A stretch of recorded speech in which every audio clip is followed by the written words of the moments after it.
Ассаламу алейкум, урматтуу мекендештер, урматтуу момун мусулмандар. Кудайга шүгүр айтабыз.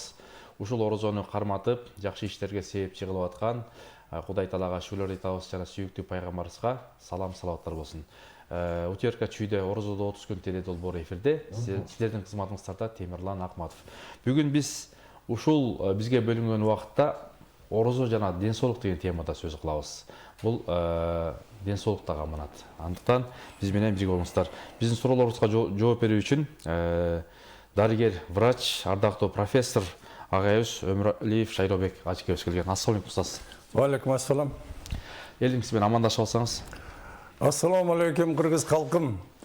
Баарыңыздарды ушул улуу Рамазан айы менен куттуктайм, кирип келген. Күндөрдүн улуусу жума, түндөрдүн кадырлуусу кадыр түн. Ал эми айлардын ыйыгы Рамазан дейт. Ыйык Рамазан айы кут болсун баарыбызга. Ушул Рамазан айында 30 күндө бир жакшы тарбия алып, ден соолугубузду чыңап, Аллага жаккан бир жакшы ибадаттар жасайлы. Жакшы устаз, анда бүгүнкү теманы ачып берсеңиз. Орозо жана ден соолукту атпайлыбы? Орозо кармагыла, ден соолукта болгула дейт. Анда сөз сизде. Эми мен өзүм кесибим дарыгер, психиатр, нарколог болгондуктан мен ушу ден соолукка тиешелүү хадистерден экөөнү амал кылсакпы деп айтайын деген оюм бар. Эми мына ушул мен 50 жылга жакын саламаттык сактоо тармагында жүрөм. Көп билим топтодук, көп тажрыйба топтодук. Эми ушуну ушул элиме кичине да болсо берип койсок кыргыз элибизге, анан чоң пайдасы тиеби деп ойлойм да. Имам Аль-Газалинин мындай бир жакшы хадиси бар. Эгерде де дүйнөдөгү жакшы китептердин баарын чогултуп, куржундун экөөсүнө шкаптырып, анан толтуруп эшек артып койсоң, эшек көтөрүп жүрө берет дейт. Эшекке ошондон пайда барбы дейт. Эшекке баары бир тезекпи, темир көтөрүп жүрөбү. Эгерде 2 институту алып, көп китепти окуп алып, элиңе ошол билимден, илимден пайда жок болсо, ошол эшекке окшоп каласың дейт. Мен келген себебим ушул элиме бир кичинекей жардам болуп калсы деп, бир хадиске амал кылсакпы деп келдик. Ал хадис кандай? Сүйүктүү пайгамбарыбыз Мухаммед алейхиссаламдын хадисинде келет. Эгерде үйүңөн чыкканда жакшылап даарат алып, ниетиңди Аллага түздөп, көзүңдү сактап, ошол үйдөн чыгып мечитке чейин басып келсең, ар бир кадамыңа чоң сооп бар. 10 кадамыңды чыштаганда бир сооп, сол кадамды чыштаганда бир күнөөң кечирилет дейт. Эми бул хадис ушунчалык жакшы хадис, бүгүнкү күндөгү өтө мындай алганда актуальный деп коебуз. Аба суудай керек болуп турат. Мен муну эмне үчүн айтып атам? Жума күндөрү бизде ар бир мечитте, мына Кыргызстанда эң борбор шаарыбыз Бишкекте 100дөн ачык мечит бар эмеспи? Ошол мечитке аябай адамдар келет да, анан баары машина менен келет. Анан машина менен келгенде кое турган жер жок, кыжалат болушат. Анан машинанын көптүгүнөн бүгүнкү күндө шаардан асмандан көө жаап калды, кадыр топурак жаап калды. Ушунчалык чоң көйгөй болуп атат.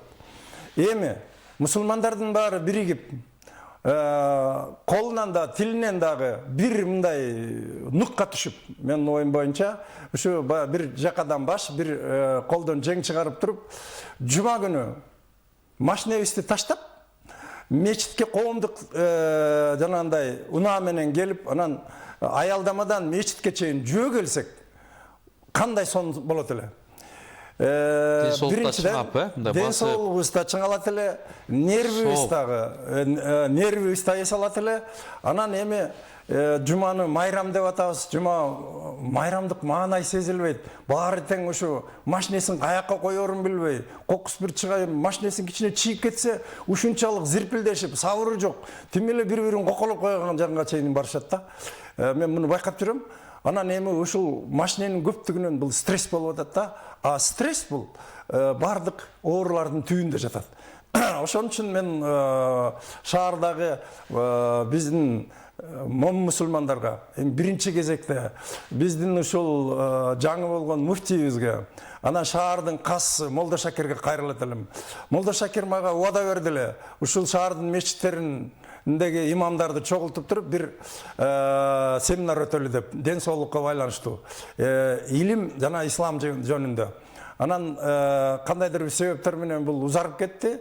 Анан Молдо Шакирге мен 2-3 жолу кайрылдым. Эми кайрыла бериш дагы мындай туура эмес болуп калат экен. Эми буйруса өзү кайрылар. Мен эми эфир аркылуу кайрылып атам жалпы мусулмандарга. Рахмат, Алла разы болсын. Анан ошол бүгүн темабыз орозо жана ден соолук деп атпайлыбы? Жакшы сунушту айтып атасыз. Ушул эми мындай сиздин акыл азыр кайрылып атасыз да. Канчалык деңгээлде мындай ишке ашат деп ойлойсузбу ушул демилге? Эми ушул демилгени ишке ашырыш үчүн жанакы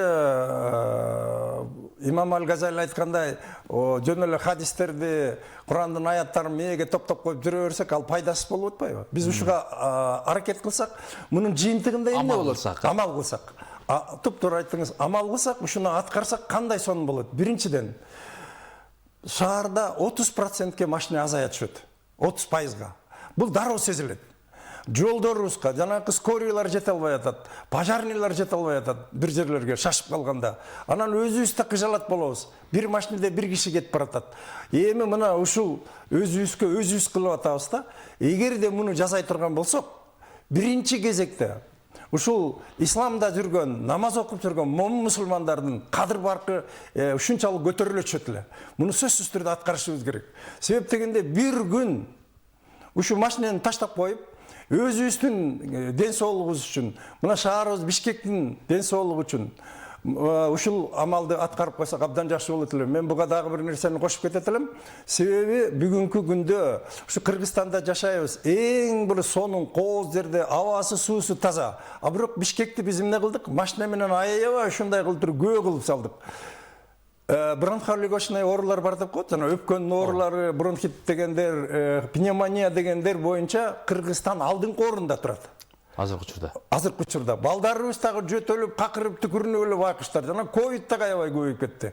Ошон үчүн ушул амалды сөзсүз түрдө аткарышыбыз керек. Эми дароо эле кетпейт. Акырындан барып туруп, ар бир мечитте ушул хадиске амал кылалы, келгиле. Кудайым буйруса ушуну ишке ашыралы десек, ушуга жетип алсак, анда бул Борбордук Азия боюнча Кыргыз элинин мусулмандары мына накта өрнөк көрсөтүп атат. Жакшы агай. Деп таркап кетет эле. Агай, сиздин демилген сабай жакшы экен. Биринчиден ошол ден соолукка кам көрөт экенбиз, басат экенбиз. Экинчиден ошол басып барган соо болот экенбиз. Анан үчүнчүдөн ушул баягы экологияга таза болот экен да. Жок дегенде бир күн деп атасыз да, ушул жарым күн. Жок дегенде бир 5-чү күнү бир айда 4 жолу жума болот, жума намаз болот. Ошо 4 жолу жума намазга келгенде майрам кылалычы, келгиле туугандар. Ошол күнү бүт элибиз майрамдасын, элибиз жыргасын. Теге майрамдык маанай сезилип турсун. Жүзүбүздөн нур жанып турсун, сүйүнүп, кубанып туралы. Бүгүн мен мына машинемди таштап коюп, элим үчүн бир кызмат кылып атам, чоң сооп топ атам деген сүйүнүч жүрөктө болуш керек да. Агай, сиз эми баягы дарыгер катарында сизге көп пациенттер келет. Баягы анан мындай стрессте жүргөн адамдар көп. Анан жылмайгандар аз азыр. Кайсыл жерге барбасаң мындай дароо эле ушул жылмаюуга алып келиш үчүн кандай кеңеш бересиз дарыгер катарында? Жылмайуу бул садака дейт. Абдан жакшы суроо болду. Мына бүгүнкү күндө стресс бул бардык оорунун түйүндө жатат. Ошонун башталышы стресстен башталат да. Анан мына адамдардын көңүлү чөгүп, мындай бир капаланып, басынып, ой басып, сана басып жүргөндүн себеби биздин жүрөгүбүзгө дүнүйө кирип алды. Дүнүйө кирип алды. Биз акча. Байына да акча жетпей атат. Кедей жанталашып атат. Мына ушинтип эле жанталашып чуркап жүрөбүз дагы. Анан биз өзүбүздүн ден соолугубузду өзүбүз талкалап атабыз. Эми мен сөзүм кур болбосун. Жана мен Имам Аль-Газалинин хадисинен келтирбедимби? Бирди. Эми мен Кур'ан-ы Каримдеги бир аятты кыргызчасын окуп берип коеюн. Анан ошого кандай кылып амал кылабыз? Мен ушуну айтып берейин. Ибрахим сүрөсүндө 14-сүрө 7-аятта мындай дейт. Эгеңер кабар кылды. Эгер шүгүр кылсаңар, силерге жакшылыктарымды көбөйтөм. А эгер капырлык кылсаңар, анда азабым катуу деп атат. Аллах субхана таала. Эми бу шүгүр деген сөздүн мааниси разы болуп жашаш керек да. Разы болуп, наразы болбой. нааразы болбой ушул жашообузга сүйүнүп жашоо. Мындай жашоо кыргыз элинин башына келген эмес. Биз мындай алганда кой үстүндө торгой уялаган заманда жашап атабыз, бирок ушул жашоону билбей атабыз. Бай деле наалыйт, кедей деле наалыйт. Ошол жанакы үңүрөйүп жүргөндөрдүн баары нааразы болуп атат. Наалыйт деген шүгүр кылбагандар булар нааразы болуп атат да. Эми окумуштуулар, психологдор изилдеп көрсө, bir günde adam balası 23 жолу наалыйт экен. Эми эгерде мен бүгүн наалыдым, мурда күнү наалыдым, ушинтип эле наалып келе берсем, наалыган адатка айланып калат экен. Ошентип биз ден соолугубузду талкалайт экенбиз. Эми ушул наалыганды токтотуш үчүн мен нуска деген программаны жазып чыккам да. Мен китебимде жанакы эски адатты ташта, жаңы жашоо башта деген аракты, насвайды, тамекини таштай турган адамдарга жазылган китеп. Ооба, эң сонун. Анан ушунда нуска деген программа бар. Кыргыз айтат: кыска, анан нуска дейт. Нускада 5 тамга бар.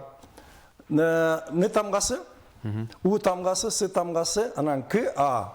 Ошол 5 тамганы мен расшифровка кылып берейин. Биринчиси наалыбай жаша, экинчиси ушак айтпа, үчүнчүсү сындаба, төртүнчүсү калп айтпа, бешинчиси ачууланба. Бул толук Кур'ан-ы Каримге 100% хадиске тиешелүү. 100%.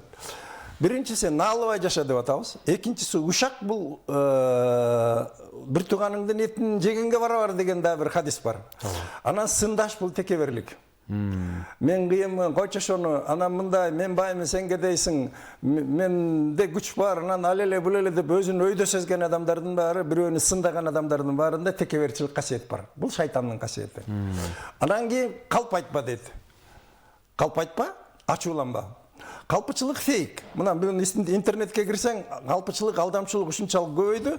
Мынча акча бере койсоң, мынтип байып кетесиң, $3000 деп. Мына азыр эле жана эмеде жүрөт, президентибизди дагы кошуп, мына ушул киши колдоп атат дегендей кылып адамдарды алдап атат. Калпычылык аябай күчөндү, алдамчылык күчөп баратат. Анан кийин ачууланба дейт. Пайгамбарыбыз айткан: ачуулансаң,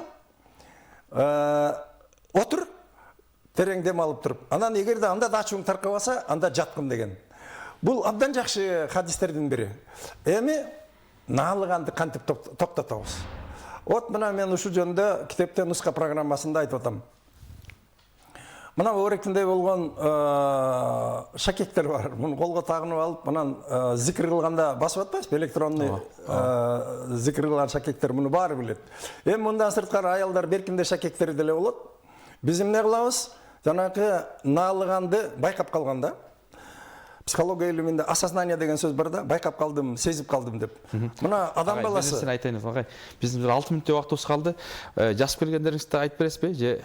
Ушуну менен бүтүрөйүн. Анда 6 мүнөт убактыбыз кала турган болсо, наалыган сайын терең дем алып туруп, 5 секунд демди кармап, байкап калдым да, астагфирулла, астагфирулла, астагфирулла 3 жолу айтып туруп, Аллахым кечир, мен наалыбайм дедим эле, мен сенин амириңе каршы туура эмес иш кылып атам деп чыгарып туруп, биякта. Анан бияка салып коебуз. Любой шакек. Алтынбы, жезби, күмүшпү, бул эмне үчүн керек? Наалыганымды санаш үчүн. Бир күндө 23 жолу наалыйт деп атпайсызбы? Мына ошентип биз колдон колго которо бергенде мен наалыганымды байкай баштайм. Анан кийин эгерде мен ушу тырышып 2 ай, 3 ай ушунду шакекти которо берсем, бир күнү наалыбай калат экенмин. Бир эле күн. Ошол бир күндөн баштап толук 21 күн наалыбашым керек. А 21 күн эмнени берет? 21 күн бул жумурткадан балапан чыккандай, биз 21 күндө боорики аң сезимди 180 градуска өзгөртөт экенбиз. Ушунчалык жакшы болот экен ден соолукка 21 күндө. Бул жерде стресс да жоголот. Жанагындай таарыныч, ыза, арман, күйүт да жоголот. Акырындан бул кете баштайт. Наалыганды токтоткондо. Ушакты токтоткондо, бирөөнү сындаганды токтоткондо. Эми ушуну эгерде биз чогуу ошол үй бүлөдөн бир 2 киши баштай турган болсо, абдан жакшы да. Бирөөнү алып атканын байкап калса, сразу шакегин көрсөтөт, ал шакегин алат да, бияка салып коет.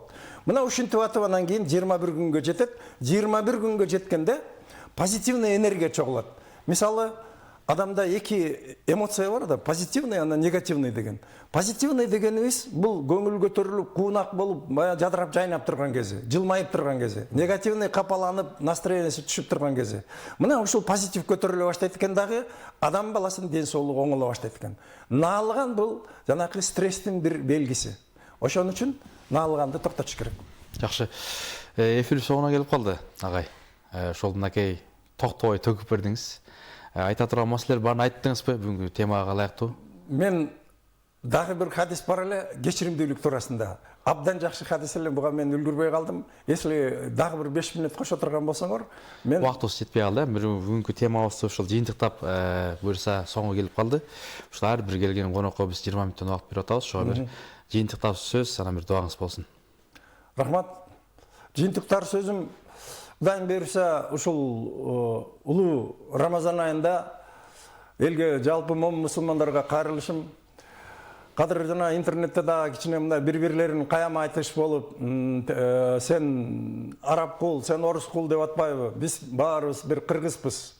Баарыбыз тең бир тууганбыз, кичинекей калкпыз. Ошон үчүн атабыз, жети атабыз намаз окуп келген, жети чоң апабыз, жети тайнебиз. Биз дагы ушул кыргызча намаз окуйлу, кыргыз болуп каада сактайлы. Ошум динибиз ислам болсун, тилибиз кыргыз болсун, дилибиз кыргыз болсун. Рахмат. Орозоңуз кабыл болсун. Урматтуу келсин. ажеке, урматтуу телекөрүүчүлөр, урматтуу угармандар. Бүгүнкү темада ушул орозо жана ден соолукта мен ойлойм ажекебиз абдан жакшы маалыматтарды берди. Демек, ким ошого амал кыла турган болсок, биз эки дүйнөдө бактылуу болобуз деген негизги маселе.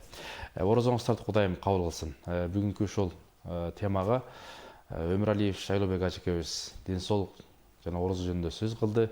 Бардыгыбыз ден соолук бул аманат, ден соолукту жакшы карайлы, ден соолукту жакшы сактайлы. Орозо кармагыла, ден соолукта болгула. Кийинки эфирден амандашканга чейин Аллах Тааланын саламы, тынчтыгы, ынтымагы, ийгилиги, берекеси сиздер менен болсун.